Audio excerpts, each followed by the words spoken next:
ना बच्चों को संभालने वाली, जो आजकल नव दंपत्ति रहते हैं और उनके पास संतान होती है तो वो ऑफिस के कारण अपने बच्चों को नहीं संभाल पाते तो ताई लगा लेते बच्चा संभाल।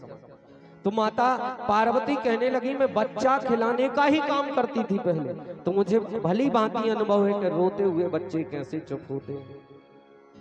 तो कौशल्या कहने लगी जा बताओ तुम करत का हो, अब क्या कर रही? बोले पहले तो बच्चा संभालते सो इतने पैसा नहीं मिलते कि घर चल जाए, यही से हम खिलौना बेचन लगे कि पैसा ज्यादा हुई है तो घर चल जाए। बोले घर तुम्हें चलाने पड़त? हाँ। बोले तुम्हारा पति? बोले पति तो है, और बोले वो? बोले उनकी आशा ही नहीं करें। बोले का है बड़ा निठल्ला है मेरा पति, क्यों? कुछ कमाता धमाता है नहीं, 3 टाइम खाता है। क्या नाम है? बोले शंकर लाल।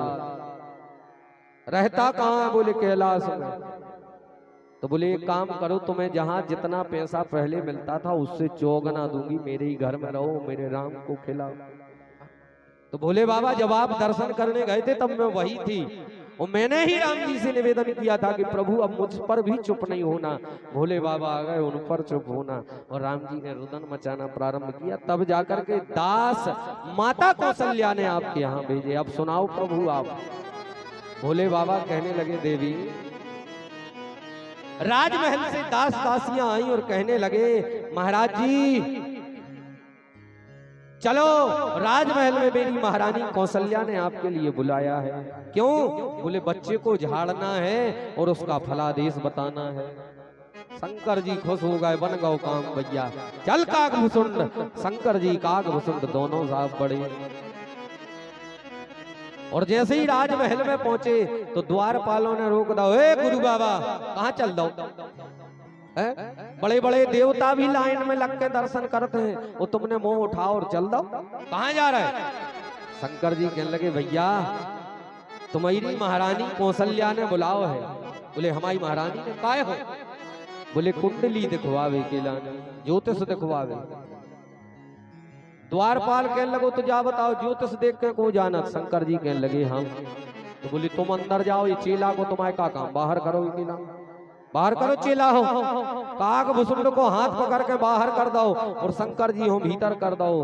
काग भुसुंड कहने लगो काय भोले बाबा ऐसा ही हो रहो, 3 दिना से हम सोइया भटक रहे और जब दर्शन की बारी आ गई तो तुम भीतर है और हमें बाहर है, जो का कर रहे? शंकर जी कहने लगे भैया द्वारपाल बात ऐसी है, देखो हम हो गए हैं बूढ़े, आंखों से कम दिखाते तो चेला हो सिखा दी हमने। तो द्वारपाल कहने लगो चेला भी जानने लगो का ज्योतिष? बोले हाउ। बोले जैसे ही तुम जाना तुम सही। बोले बिल्कुल वैसा ही। तो बोले एक काम करो तुम बाहर हो, चेला हो भीतर कर दे, तुम्हारा काम जब तुम्हें दिखाता नहीं जगह बाहर हो। शंकर जी को हाथ पकड़ो, द्वारपाल ने बाहर निकाल दो और काग भुसुंड हो भीतर कर दो। शंकर जी कहने लगे क्यों रे काग भुसुंड, तेरा काम बनाने के चक्कर में मेरा ही काम बिगड़ गया है? काग भुसुंड कहने लगे प्रभु को तो एक जनों को गड़बड़ हो रहा है, सो उपाय करो कि 2 जनों हमें ले दर्शन। शंकर जी कहने लगे हमने तुम्हारी व्यवस्था बनाई सो हम बाहरे हो गए, कर काग भुसुंड ते ही हमारे दर्शन की व्यवस्था। काग भुसुंड आए द्वारपाल से कहने लगे भज्जा ऐसो है, गुरुजी ने हमें ज्योतिष विद्या पूरी नहीं सिखाई, देखो काहे गुरुजी हो गए बूढ़े, आंखों से दिखान लगो कम, तो हम गुरुजी हो बता देते हैं कि यार रेखा ऐसी कटी ऐसी जुड़ी, जे गुरुजी हो दिखाओ तनन्या हाथों की रेखाएं।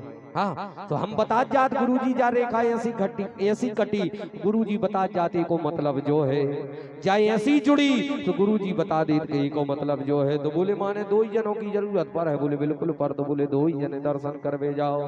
बोलिए शाम सदा शिव भगवान की जय। भगवान शिव काग भुसुंड राघव सरकार का दर्शन करते हैं और आशीष देते हैं सा। और इधर बाबा तुलसी रामचरितमानस में राम जी सरकार की लीलाओं को आगे बढ़ाते हैं। बाबा लिखते हैं बड़े भाव के सहित, गुरुदेव वशिष्ठ जी महाराज पदार्पण करते हैं। वशिष्ठ जी महाराज का स्वागत सत्कार किया, स्वागत सत्कार करने के बाद आसन पर बिठाया और गुरुदेव भगवान से दशरथ जी कहने लगे प्रभु अब नामकरण संस्कार करिए इनके। तो साहब वर्णन आया, वशिष्ठ जी महाराज ब्राह्मणों से गणेश पूजन कराते हैं। गणेश पूजन कराने के बाद कहने लगते हैं, दशरथ सुनो,